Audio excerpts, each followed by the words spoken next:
오늘 말씀의 제목 보겠습니다. 네. 읽겠습니다. 초대교회 성도들은 언제 어디서 하나님의 인격을 만났는가? 네. 요구에 대한 답이 아마 부주제인 것 같습니다. 부제 읽겠습니다. 창조주 하나님의 영광의 보좌가 아니라 저주의 십자가에 있었다. 네. 유대인들이 언제 어디서 하나님의 인격을 만났냐면 창조주 하나님의 영광의 보좌가 아니라 저주의 십자가에서 그곳에서 하나님의 인격을 만나버립니다. 저는 지금까지 왜 사람이 변하지 않을까 하는 큰 주제를 고민하고 많은 시간을 여러분들과 함께 걸어왔습니다. 예. 예수 믿는다고 하는 나조차도 변하지 않으니까.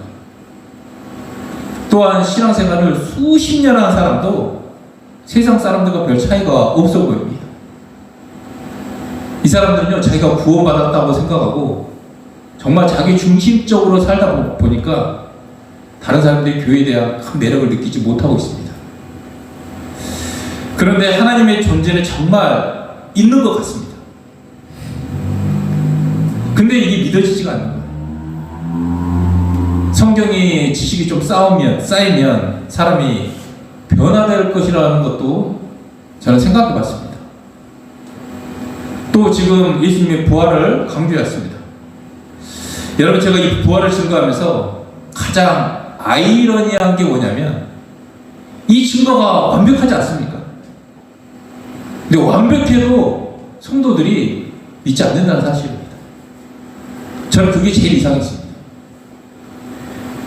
그래서 제가 완벽한 증거, 이 부활을 계속 반복했고, 예, 듣는 여러분들도 지겨울 정도로 듣지 않았습니까? 그런데 여러분, 변화됐습니까? 확실한 증거를 가지고 있는데도 믿지를 않는 거예요. 여전히 염려하고 있고요. 여전히 상황 앞에서요, 하나님 찾는 것보다 돈과 사람을 의지하는 그런 모습이 있습니다. 팀 켈러 목사님이 이런 얘기를 했습니다. 한번 보겠습니다.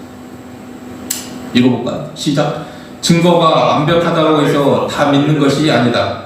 증거가 완벽할 뿐만 아니라 그 증거 위에 성령께서 역사해 주셔야만 믿는다. 예, 이런 말을 하셨습니다. 여러분, 지금까지 우리가 기도해 오지 않았습니까? 예. 안 한 것이 아닙니다. 다 각자 기도했죠.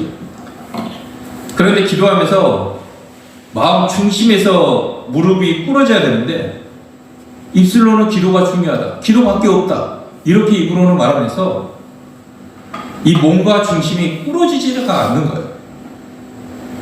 가슴에 손으로 기도하다가 포기한 적이 너무나 많지 않습니까? 네. 여러분, 간절한 사람은요, 몸과 중심이 간절해야 돼요. 간절함이 있습니까? 아멘. 네. 몸이 움직이지 않는 간절함은요, 이건 간절함이 아닌 거예요. 몸이 움직여야 된다는 거예요. 몸이 진짜 기도해야 되는 거예요. 진짜 기도하는 사람이 진짜 간절한 한 사람이 되는 것입니다. 제가 목회를 하면서 어떤 사람이 죽어 있을까? 겉으로는 열심히 신앙생활을 해요. 근데 영적으로 저 사람 보면요, 와, 죽어 있다, 이게 보이는 거예요. 쉽게 말해서 구원받지 못한 사람은 어떤 사람일까요? 경건의 모습밖에 보입니다. 마음에는 하나님이 사랑하는 마음이 없어요. 빛보다 어둠을, 세상을 더 사랑하고 이 말씀을 이용하려고 합니다. 그러면 하나씩 여러분들 점검해 보겠습니다. 내가 하나님을 사랑하는 마음이 있는지, 그리고 내가 하나님을 사랑하는 마음이 없는지 한번 보기 원합니다. 예수님이 뭐라고 얘기하냐면 요한복음 5장 39절 말씀 함께 읽겠습니다. 시작. 너희가 성경에서 영생을 얻는 줄 생각하고 성경을 연구하거니와 이 성경이 곧 내게 대하여 증언하는 것이니라. 너희가 영생을 위해서 예수님께로 오지 않는 사람, 구원받지 못한 사람, 내가 주인인 사람의 특징이 여러분 42절에 나와 있습니다. 읽겠습니다. 시작. 다만 하나님을 사랑하는 것이 너희 속에 없음을 알았노라. 여러분, 하나님을 사랑하는 마음 없는 거예요. 두 번째, 정말 구원받지 못한 사람이 어떤 사람이냐? 네. 왜 사람이 믿지 않냐면 증거가 부족해서가 아닙니다. 믿고 싶지 않아서 그렇습니다. 예수님이 너희가 빛보다 어둠을 더 사랑하는 거다라고 말씀합니다. 여러분, 성경에는요 고르반이라는 말이 있습니다. 고르반의 뜻은 하나님께 드려진 예물이라는 뜻입니다. 그 시대에 이 단어는 하나의 맹세어로 사용됐습니다. 어떤 물건에 대해서 고르반, 곧 하나님께 드리는 제물이라고 이렇게 맹세만 하면요 그 물건은 어느 누구도 손을 댈 수가 없었습니다. 그래서 이 말씀을 이용합니다. 부모나 다른 사람에게 어떤 물건을 주기 싫으면 단지 고르반이라고 명세하면 이거는 손을 댈 수 없었고 드리지 않아도 됐습니다. 그 당시 장로들의 생각은 자식이 부모에게 드려야 할 의무를 고르반, 곧 하나님께 드려진 것이라고 말하기만 하면 더 이상 부모님께 드리지 않아도 된다고 가르쳤습니다. 그래서 그들은 부모 공경에 대한 책임을 회피하기 위한 구실로 이 장로들의 전통을 이용했습니다. 우리도 마찬가지라는 거예요. 죄를 짓고요 내 마음 편하기 위해서 말씀을 이용합니다. 여러분, 복음을 인격이 아닌 교리로 믿는 사람이 왜 괴물이 되냐면 복음을 자기 유익을 위해서 이용하기 때문에 그렇습니다. 하나님의 사랑과 제사함, 옛사람, 제사의 말씀을 죄를 짓는 도구로 삼습니다. 그러나 복음을 인격적으로 믿고 예수님과 함께 사는 사람은 죄를 지어도 그 죄를 회개하고 죄와 치열하게 싸운답니다. 모태기 신앙 중에 태어날 때부터 교회를 다니면서 교회에서 뭘 배우냐면 죄에서 편해지는 방법을 배우는 거예요. 네? 여러분, 진짜 무서운 게 이런 거예요. 다는 아니겠지만 죄를 지어도 내가 이제 자백하면 된다. 이게 틀린 말이 아닌데 뭐 이렇게 배우는 거예요. 고백만 하면 용서해 주시겠지. 사랑이 많으신 분이니까. 이걸 방법론적으로 배우다 보니까 나중에 더 큰 사기죄를 져요. 회개하면 되지. 이렇게 끝도 없어지는 거예요. 제가 존 비비오 목사님이 쓴 책에 이런 얘기를 하지 않았습니까? 이분이 정말 미국의 가장 유명한 설교사, 부흥사로 역할을 했는데 사기죄를 지어서 감옥에 갑니다, 이 사람. 그런데 이분이 뭐라고 얘기하냐면 자기는 하나님을 사랑하지 않는 적이 없었다라고 얘기합니다. 늘 사랑했다라고 얘기해요. 근데 이런 큰 죄를 짓고도 무감각해지고 괴물이 되어버립니다. 여러분, 우리들이 교회를 다니면서 뭘 배우냐면 죄에서 편해지는 방법을 배우는 거예요. 그래서 합당해야 합니다. 나는 연약하니까, 내 안에 질성이 있으니까, 마귀가 주는 생각이니까. 여러분, 하나님을 인격적으로 만나지 않고 죄에 대해 편해지는 방법을 배우면요 이런 괴물이 되는 거예요. 그러면 감각이 없고 이 죽은 사람을 어떻게 살려낼 것인가? 살려내야 되지 않겠습니까? 그게 제 소명이고 여러분들의 사명인 줄 믿습니다. 네? 이 문제가 가장 중요하다는 거예요. 여러분, 이 죽은 사람을 살릴 수 있는 길이 없는 거예요. 길이 없습니다. 여러분, 제가 죽은 사람을 살리는 길은 무릎 꿇는 기도다. 이거 결론 내기까지 참 많은 시간이 걸렸습니다. 저는 말씀을 잘 증거하면 이 사람 살아날 거라고 생각을 했습니다. 근데 부활을 선포하고 또 잘 쓰러졌다가 넘어지고 실패하는 걸 보고 야, 기도가 아니면 이 사람들 살릴 수가 없구나. 이거밖에 없구나. 이 방법밖에 없구나. 이것을 깨닫는 거예요. 여러분, 기도라고 하는 것이 2026년 올해 성령과 기도가 크게 연결되어 봅니다. 기도를 하면 죽은 자가 살아납니다. 기도하면 하나님과 동행하는 삶을 살아가게 되는 것입니다. 왜냐하면 동행을 가르쳐 하신 분이 여러분 안에 있는 성령님이시고, 그 성령님을 일하시게 하는 것이 뭡니까? 기도라는 거예요. 내가 기도할 때 역사하는 줄 믿습니까? 아멘. 그러니까 기도하셔야 된다.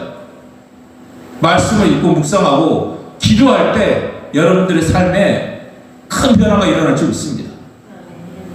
여러분, 기도하지 않으면요, 이 죽은 자를 살릴 수가 없다는 거예요. 내 남편 죽어가고 있고, 내 부모 죽어가고 있고, 내 사랑하는 자녀 죽어가고 있고, 내가 가장 좋아하는 내 이웃들 죽어가고 있는데, 이 죽어가는 사람들, 죽은 사람들 살릴 수 있는 길은 여러분들의 기도밖에 없다는 거예요. 저는 기도를 하지 않고 뭔가 잘 되기를 바랬던 적이 많습니다. 근데 하나님께서 저에게 네 힘으로 한계가 있고 이것을 넘어설 수 있는 것은, 내가 일할 수 있는 것은 기도밖에 없다라고 그런 마음을 딱 주실 때, 그때부터 제가 무릎을 꿇기 시작했습니다. 고린도전서 12장 3절 말씀 보겠습니다. 제가 읽겠습니다. 이거 안 친 것 같은데. 그러므로 내가 너에게 알리노니 하나님의 영어로 말하는 자는 누구든지 예수를 저주라 할 자가 하지 아니하고 또 성령으로 아니하고는 누구든지 예수를 주시라 할 수 없느니라. 이 말씀 뭡니까? 성령에 대한 말씀이 동시에 기도에 대한 말씀이에요. 왜? 성령은 우리가 기도할 때 움직이시니까. 파이트 증후군이라는 게 있습니다. 제가 요거 유튜브를 요거로 클릭해서 보는데, 여기 딱 설교 준비를 하는데 이 영상이 딱 생각이 나는 거예요. 지금 파이크 증후군에게 우리가 다 빠져있지 않을까? 간증을 써도 잘 안 된다. 또 기도를 해도 잘 응답되지 않는다. 이런 생각을 우리 가운데 가지고 있는 거예요. 무슨 얘기냐면요, 실패의 경험이 진리가 돼가지고 마음에서 이미 하기 전에 다 포기해버린 상태예요. 요게 파이크 증후군하는 거예요. 제 나름대로 생각할 때 뭐냐면, 계속해서 우리가 예수를 믿고 죄와 싸워야 되는데 계속 실패하다 보니까 이 실패의 경험이 진리가 되어버렸어요. 그래서 마음속에서 이미 자포자기한 상태. 이 영상 한번 보겠습니다. 여러분, 신앙생활 하다 보면요, 간증을 쓰고 기도해도 잘 안 될 때가 있습니다. 여러분, 이거는 저도 마찬가지예요. 그런데 우리가 실패를 하는데, 실패가 주는 단점도 있고 장점도 있습니다. 단점 뭐냐면 파이크 증후군이에요. 이 실패의 경험이 진리가 돼서 시합 가기 전에 마음에서 포기해버린 상태. 근데 중요한 건 실패에 주는 장점이 있습니다. 그게 뭐냐면 진짜 중심으로 무릎 꿇게 한다는 거예요. 내 힘은 안 되니까. 많은 사람들이 입술로 간절하다고 말하지만 여러분, 기도하지 않습니다. 간절하면 기도해야 되지 않습니까? 무릎을 꿇지 않는 간절함은 진짜 간절함이 아닙니다. 몸이 움직이지 않는 것은 간절함이 아니라는 거예요. 무릎이 꿇어질 때 그때 하나님의 일이 시작된 줄 믿으시기 바랍니다. 그런 실패로 끝나면 나에게 독이 되지만, 넘어진 그 자리에서 무릎을 꿇으면요, 그 실패는 하나님이 일하시는 기회가 되는 시작점이라는 겁니다. 이번 주가 고난주간인데, 요 묵상기 가지고 5분씩 우리 기도하기를 원합니다. 기도해야 돼요. 이 기도가 습관이 되면요, 이제 시간의 구애를 받지 않고 기도하게 됩니다. 기도하다 보면요, 습관적인 이 죄들이요, 끊어지게 되고, 기도했던 것들이 풀어지기 시작한다는 겁니다. 저는 여러분들이 이걸 경험했으면 좋겠어요. 한번 이번 주만 5분씩 습관적으로 기도를 여러분들 몸으로 드리길 원합니다. 여러분, 기도라는 것은 응답이 되고 안 되고 문제가 아니라 이분과의 관계를 맺는 거기 때문에, 여러분, 이분 없이 살아도 사는 게 아니지 않습니까? 그래서 여러분들 이분과 관계를 위해서 기도하길 원합니다. 제가 기도하면서 이제 예수님이 인격이라는 것을 인식하고, 내가 예수 믿지 않아서 지은 죄들을 다시 생각해 봤습니다. 그러면 마음이 아프다는 게요, 진짜 가슴으로 통증이 오는 거예요. 그냥 머리로 마음이 아프다, 이런 추상적인 언어가 아니라 실제로 심장이 아픈 거예요. 여러분들 예수님의 이 십자가의 고난에게 고난 주간을 한번 따라가길 원합니다. 여러분 사랑하는 사람이 있는데 그 사랑하는 사람이 내가 보는 앞에서 다른 사람과 가늠한 것을 봐야 하는 그 입장이 된다면 여러분들 마음은 어떻겠어요? 예수님이 인격체가 아니니까 제가 예수님 보는 앞에서 그 수없는 시간을 그렇게 마음껏 죄짓고 살았다는 거예요. 근데 이분이 인격체이기 때문에 내가 죄 지을 때마다 이분이 옆에서 바라보면서 얼마나 마음이 아팠겠습니까? 여러분, 하나님 인격체세요. 하나님 지정의를 가지고 계세요. 성경을 보면 나사로 장례식에 갔을 때 예수님이 어떻습니까? 눈물을 흘리십니다. 구약을 보면 사람을 지으신 것을 후회한다는 표현도 있습니다. 그리고 이분이 우리로 말미암아 기뻐하셨다는 표현도 있습니다. 여러분, 이렇게 예수님은요 인격체라는 거예요. 하나님이 인격체시라는 거예요. 그런데 이분을 우리가 교리로 만들어 버리니까 죄를 마음껏 지어도 끄떡이 없는 거예요. 그러면 우리가 고민해야 될 문제들이 어떤 것이 있냐면, 왜 증거가 완벽한데 왜 믿지를 않을까? 이 문제입니다. 여러분, 증거가 확실하지 않습니까? 우리가 하나님 살아계신 거 너무나 확실하고, 제자들의 이 죽음을 통해서 우리는 봤고, 근데 왜 삶에서 하나님 믿지 않냐는 거예요. 여러분, 저는 예전에 교제하면서요 이렇게 증거가 완벽한데 왜 믿지를 않냐고 사람들에게 야단친 적이 있습니다. 그런데 증거가 완벽해도 머리는 동의가 되는데 마음에서 믿어지지 않을 수 있습니다. 팀켈러 목사님 아무리 논리적으로 부활을 증거해도 확실해도 믿지 않을 수 있다고 아까 말씀했습니다. 그 말은 뭐냐면 성령님이 역사하지 않으면 안 된다는 거예요. 여러분들이 아무리 다른 사람에게 증거를 제시하고 하나님의 존재를 증거하고 복음을 증거해도요 기도 없이 안 된다. 성령께서 하지 않으시면 저 사람은 구원할 수 없다라고 말씀하고 있는 거예요. 여러분, 완벽한 증거를 주셨는데 왜 믿지 않을까? 이 문제를 어떻게 풀어야 할까? 무슨 대안이 있을까? 여러분, 먼저 증거가 완벽해도 믿지 않을 수 있다는 것을 먼저 첫 번째 인정해야 됩니다. 인정해야 돼요. 여러분, 이성으로 믿는 것과 마음으로 믿는 것은 다릅니다. 그래서 이 문제를 해결하기 위해 첫 번째, 부활에 대한 완벽한 증거를 묵상하며 성령께 기도하셔야 됩니다. 두 번째는 증거를 묵상해야 되는데 구체적인 방법이 제자들과 나를 바꿔보는 거예요. 여러분, 오늘 우리 12제자 중에 한 사람이 되어봅시다. 안드레, 빌립, 베드로, 야고보, 요한, 바돌로메, 12제자 맞습니다. 그렇죠? 오늘 한번 이 사람의 입장에서 한번 들어가 보자는 거예요. 여러분, 이슬람도 순교를 합니다. 이슬람의 순교는 어떤 목적으로 순교하냐면, 야, 네가 순교해서 가잖아? 천국에 72명의 여자들이 너를 기다리고 있어. 이렇게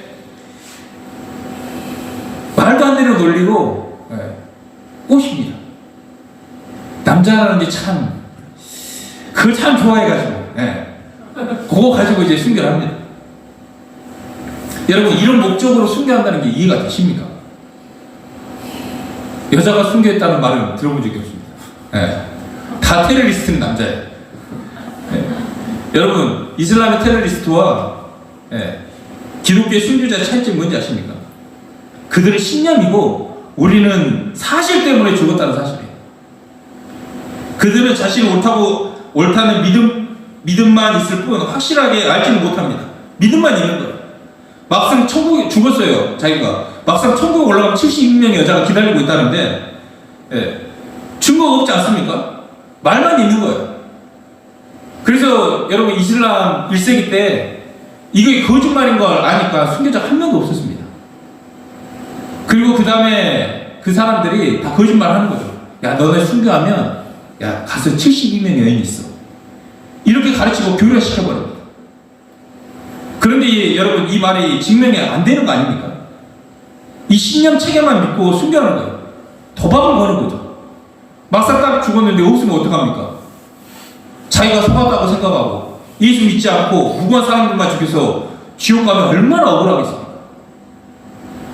그런데 제자들은 이 부활이 실제로 일어났다는 사실을 알았고, 그래서 자신의 믿음을 위해 목숨까지 내어줄 수 있었던 것이었습니다. 제자들의 죽음을 각오한 것은 부활이라는 사실 때문이었습니다. 그러면 또 하나의 궁금한 점, 증인들이 숨겼다고 무조건 신뢰할 수 있겠습니까? 내가 100억을 주고 후대에 편안하게 살 수 있다면 나는 거짓 증언하고 죽을 수도 있습니다. 근데 그 증언과 죽음으로 무엇을 얻었는가 보면 알 수 있습니다. 부활을 증거함으로써 오히려 자신뿐만 아니라 가족의 후대까지 몰살당하고 고통받고 고난을 겪었습니다. 그들이 지켜야 했던 그 예수 부활했다. 그들이 전해야 했던 그 예수님, 그 뒤에 그 어떠한 이익도 값도 대가도 없었다는 사실입니다. 오히려 더 악한 고통, 더 큰 고난만 있을 뿐이었습니다. 그 죽음, 그 진실, 그 증거, 그 증인 앞에서도 믿지 않는 것을 예수님께서 완악하다고 말씀하십니다. 여러분, 오늘 제자들 입장에서 한번 되기를 원합니다. 첫 번째, 오늘 우리 장로님이 야고보가 되고 봅니다. 야고보는 이렇게 죽습니다. 30m 상공에서 나는 예수를 부인할 수 없다. 예수는 나의 주인이시다. 하고 밀려서 떨어집니다. 아니, 누가 밀었어? 이게 아니라 예수를 절하다가 떨어져 죽습니다. 땅에 떨어져 죽는데 워낙 몸이 튼튼하니까 단단하니까 죽질 않는 거예요. 그러니까 사람들이 내려와가지고 곤봉으로 머리를 때려서 죽입니다. 머리도 한두 번 차가지고 떼지지 않으니까 수십 번 쓰죠. 그래서 뇌에 흘려서 죽었다고 합니다. 우리 장로님이 야고보가 돼서 그렇게 죽습니다. 두 번째, 나다나엘입니다. 바돌로메. 이 사람은요, 산채로 살가죽을 벗겨가지고 죽습니다. 여러분, 소가죽을 벗길 때 어떻게 벗기지 아세요? 다리부터 해가지고 쭉 뜯어가지고 벗깁니다. 얼마나 고통스러운지. 요 형상이 뭐냐면요, 황소하고 이 칼이 들어있던 이 형상이 있어요. 얼마나 고통스러운지. 뼈에서 살을 도려내듯이 가죽을 벗깁니다. 우리 우시래가 나는 예수를 배교할 수 없다. 이렇게 외치면서 죽음을 맞이합니다. 저거는 안드레입니다. 안드레가 어떻게 죽냐면 X자로 꼬꾸로 매달려 죽습니다. 이틀 동안 고문을 당하는데 이 안드레가 이런 말 합니다. 제 고백입니다. 나는 오랫동안 이 행복한 순간을 바라고 기다렸습니다. 십자가는 거기에 달리신 예수 그리스도의 몸에 의해 나는 거룩하게 되었습니다. 이틀 동안 고문을 당하면서까지 사람들에게 설교하다가 순교합니다. 오늘 명인 형제가 열심히 담은 시몬입니다. 이분은 톱으로 몸을 반토막대서 죽습니다. 한 번 당겼을 때 피가 낭자되지 않겠습니까? 얼마나 고통스럽겠습니까? 그런데 죽을 때 예수님을 더욱더 크게 부르짖습니다. 저들의 죄를 용서하여 주시옵소서. 마띠아 어떻게 죽냐면 손도끼로 한 방에 죽습니다. 우리 사모님이 한 방에 갑니다. 여러분, 오늘 안드레고 여러분들이 오늘 마띠아입니다. 그리고 여러분들이 오늘 바돌로입니다. 여러분, 아무리 자신이 거짓이라고 믿는 것에 사람들은 목숨을 걸지 않습니다. 한 명도 아니고 12명 모두 그랬다면 이 사람들은 예수 그리스도의 부활을 목격했고 부인할 수 없는 사실이라는 것을 믿었기 때문입니다. 여러분, 1세기 때 순교자가 몇 명인지 아십니까? 우리나라가 5천만 명 아닙니까? 그 당시 5천만 명이 죽었습니다. 우리나라 자체가 인구가 싹 없어진 거예요. 예수 믿는다는 이유로. 그 당시 순교당할 때 기독교들이 너무나 많아가지고 그리스도인들을 다 십자가에 매달아 놓고 화형을 시켰습니다. 그리고 저녁에 그것을 불빛으로까지 사용했다고 기록되어 있습니다. 여러분, 이들이 과연 거짓을 위해서 죽었다고 여러분들 믿으십니까? 아니면 진짜 예수님을 봤기 때문에 믿었다라고 믿으십니까? 여러분, 정상적인 사고로 가진 사람이라면 예수님이 부활했다는 것을 인정하셔야 된다는 것입니다. 여러분, 세 번째, 하나님이 보여주신 증거 앞에 예수께서 믿는 자가 되라고 말씀하십니다. 요한복음 20장 27절을 한번 보겠습니다. 시작. 도마에게 이르시되 내 손가락을 이리 내밀어 내 손에 보고 내 손을 내밀어 내 옆구리에 넣어보라. 그래야 믿음 없는 자가 되지 말고 믿는 자가 되라. 여러분, 부활하신 예수님이 도마 앞에 딱 나타났어요. 그렇죠? 증거를 보여주셨어요. 봐라.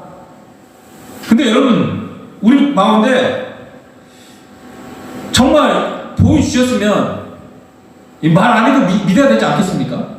그런데 우리 안에 찝찝한 마음이 있는 거죠. 복음을 알았고 부활의 확실한 증거가 있었습니다. 그런데 분명한 것은 뭐라고 얘기하시냐면 다른 말씀 안 하셔요. 저와 여러분들에게 믿는 자가 되라고 계속 말씀하시는 거예요. 보여줬으면 믿어야 되는데 예수님 뜬금없이 계속 믿는 자가 되라고 얘기하시는 거예요.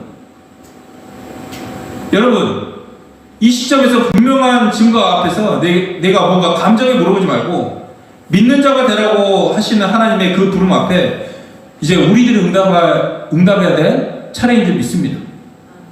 여러분, 믿는 자가 되라는 말은 예수님을 믿어라, 그리고 계속 믿어라라는 뜻입니다. 믿는 자가 되라는 말은 한 번 믿고 마는 것이 아니라 계속 믿으라는 거예요. 저는 부활을 확정하고 나면 자동적으로 바뀌는 줄 알았어요.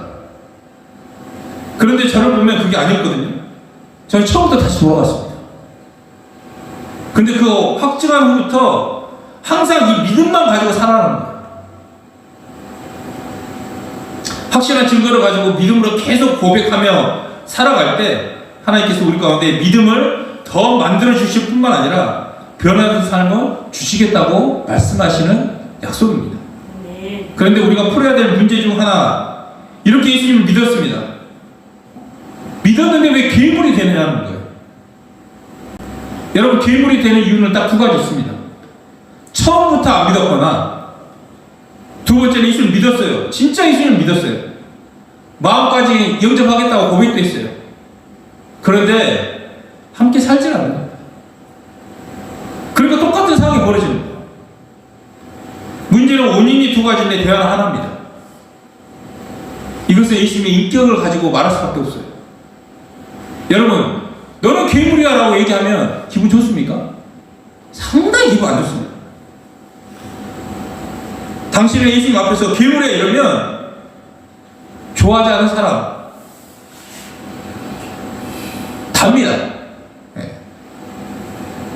그리고 네가 괴물이라는 거 인정하기도 어렵습니다. 예수 믿고 교회 다니면서 제가 무슨 큰 죄를 짓고 살겠습니까? 제가 뭐 술, 담배 하겠습니까? 뭐 게임 하겠습니까? 뭐 음란을 보겠습니까? 그런데 괴물이 됐다는 거예요. 괴물. 제가 이것을 인정할 수밖에 없었습니다. 여러분, 이 괴물이라고 하는 것은 단순한 남의 문제가 아니라는 거예요. 여러분, 이 문제를요, 여러분들이 풀지 않으면 어딜 가서든 시간이 지나면 다 괴물이 된다는 사실. 그리고 이 중에 교회를 떠나는 사람들이 대부분 많은 겁니다. 여러분, 단순히 교회를 떠나고 안 떠나고 예수를 믿고 안 믿고의 문제가 아니라 하나님의 공의와 사랑, 하나님의 사랑을 버렸는지 안 버렸는지 문제, 즉 하나님을 인격적으로 함께 사는 문제인 거예요. 여러분, 내가 예수를 믿으면서 함께 살지 않으면 설사 구원을 받았다 할지라도 그냥 이상한 사람이 되거든요. 여러분, 제가 좀 전에 얘기하지 않았습니까? 처음부터 안 믿는 사람은 어쩔 수 없다 치더라도 예수 믿었는데 왜 괴물 됐냐는 거예요. 영접했다고 말을 하는데 왜 함께 살지 않는 거예요? 여러분, 나랑 함께 살고 계십니까? 이분은 의식하고 함께 산다면요, 죄와 싸울 수밖에 없는 거예요. 의지를 들여 발길은 항상 기도하는 집, 무릎을 꿇고 교회 오는 거예요. 여러분, 함께 살지 않는 이유 제가 저번 주에 말씀드렸습니다. 복음의 정의가 정확하게 되지 않았기 때문에, 복음이 교류가 됐기 때문에 이것을 넘어서기 위해서는 예수 그리스도의 인격 그 자체를 여러분들이 믿고 만나야 된다고 얘기했습니다. 여러분, 복음이 함께 사는 것까지 제가 얘기하지 않았습니까? 복음 함께 사는 것까지, 나 구원받고 거기서 끝나는 게 아니라 함께 사는 것까지, 이 땅에서 함께 살고 또 죽어서도 함께 사는 복음은 그런 거예요. 이 구원의 개념이 달라지면요, 죄와 싸우게 된다는 사실입니다. 우리가 기도를 하는데 기도를 허공에 대고 기도하는 것이 아니라 내 눈앞에 진짜 기도하는 대상이 딱 있기 때문에 멋진 기도가 아니라 솔직한 기도가 되어진다는 사실입니다. 거룩하신 하나님 아버지, 사랑과 공의가 충만하신 하나님, 이런 거 안 합니다.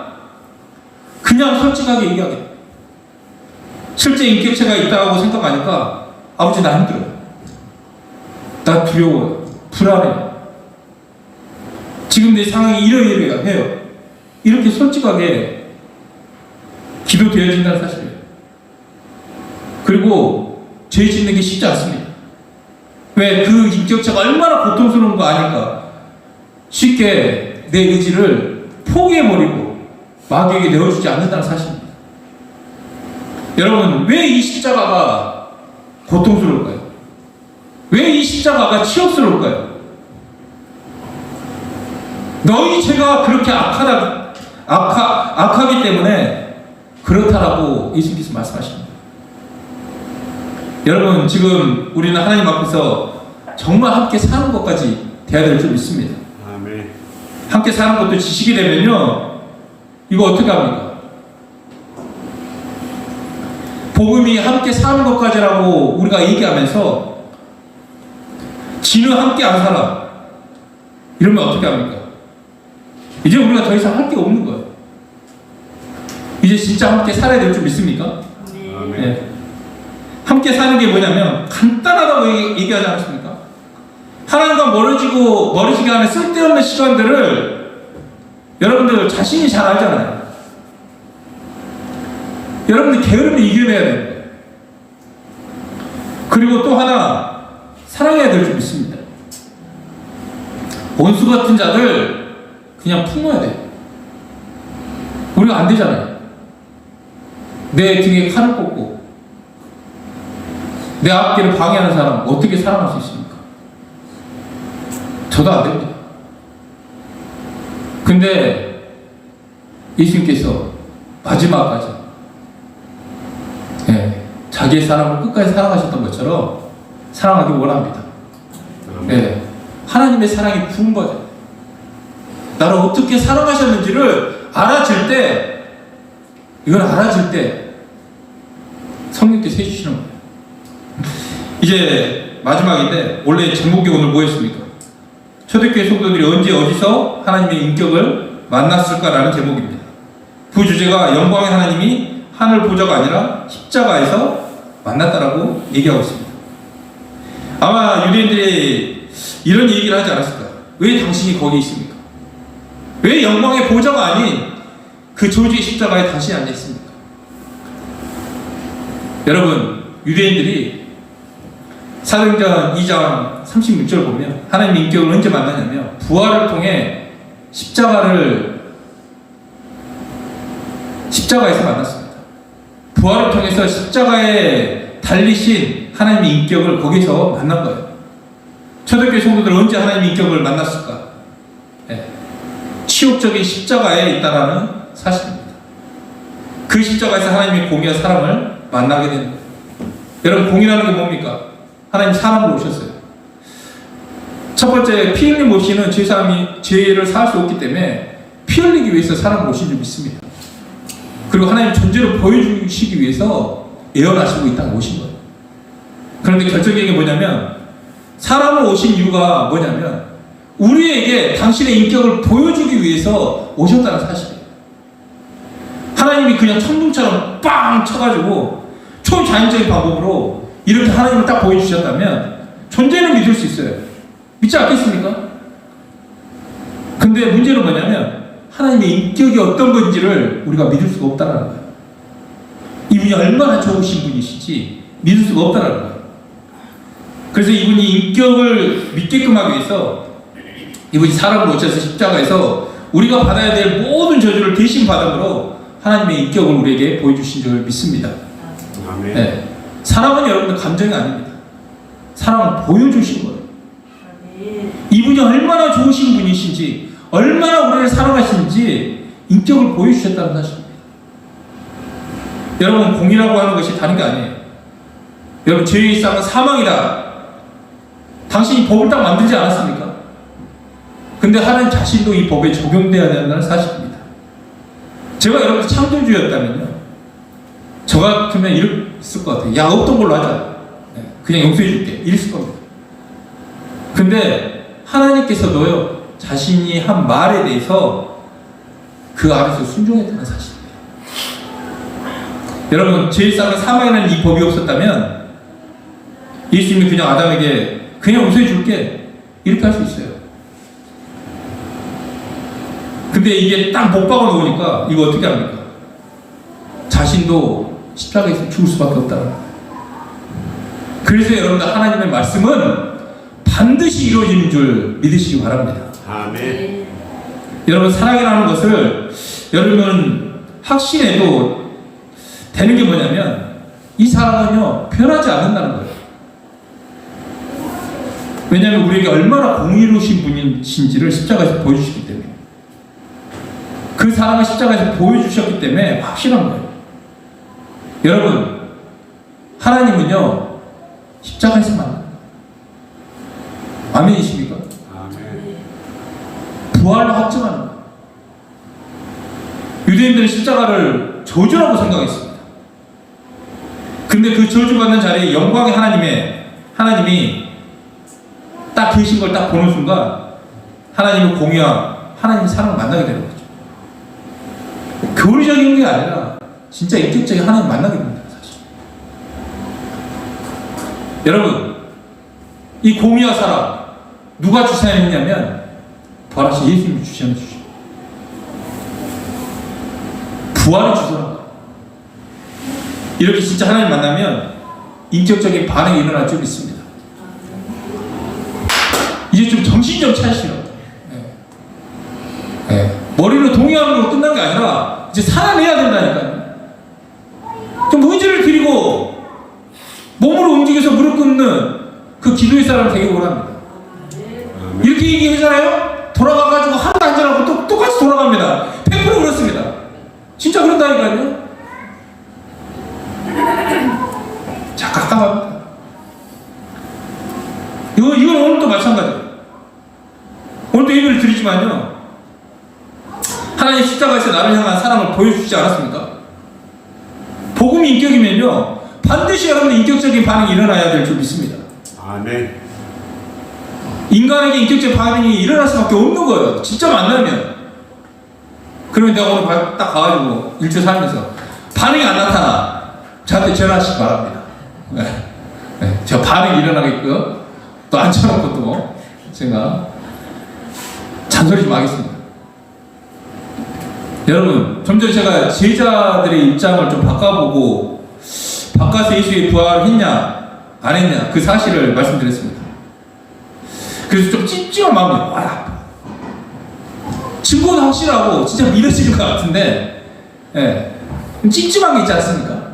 근데 도마에게 했던 말씀, 믿는 자가 되라, 계속 믿어라, 이렇게 하여 주님께서 말씀하시는 거예요. 근데 우리가 함께 사는 게 되지 않으면요, 이렇게 믿기도 하는데 참 괴물이 된다고 말씀드렸습니다. 이 괴물에서 벗어날 수 있는 길은 뭐냐? 이 복음의 저기, 복음 십자가 부활이 아니라 거기에 계신 인격적인 예수님, 복음 예수 그리스도라는 거예요. 그런데 이 복음이 예수 그리스도 언제 만났냐면 부활을 십자가를 통해서 딱 만나버린 거예요. 그 사람과 공이 만난 겁니다. 여러분, 이것이 얼마나 큰 축복인지 모릅니다. 여러분, 우리가 그분을 만난 거예요. 날 너무너무 사랑하시고 저를 너무너무 싫어하는 그 공의에 대해서, 여러분들 다음 주부터 이 공의에 대해서 2탄이 나갈 겁니다. 여러분 보통 지옥이라고 하는 것을 이렇게 사랑의 하나님이 왜 지옥을 만드셨을까 이런 생각하는데 여러분 이 공의라는 것이 약화되면요 그냥 동네 아저씨 수준으로 말하는 것밖에 안 되는 거예요. 이 공의라는 것을 사랑으로 접목해야 될 줄 믿습니다. 아멘. 하나님 공의로우세요. 죄의 쌍은 사망이나 이 법 사랑이기 때문에 공의로우신 하나님이 우리에게 쏟아지지 않게끔 하기 위해서 자기 아들을 보내셔가지고 그 모든 저주를 다 받게 하셨어요. 우리도 십자가에서 고난주가 아닙니다. 삼주 묵상하면서 이거 그 공의로우신 하나님 사랑의 하나님을 함께 만나길 원합니다. 인격을 만나니 우리 마음의 통해 이런 거 아니어도 여러분 최소한 감사합니다. 고맙습니다. 이 고백은 해야 될 줄 믿습니다. 이 고백들 가운데 여러분들 큰 하나님의 인재가 임하길 원합니다. 아멘. 아멘. 아멘.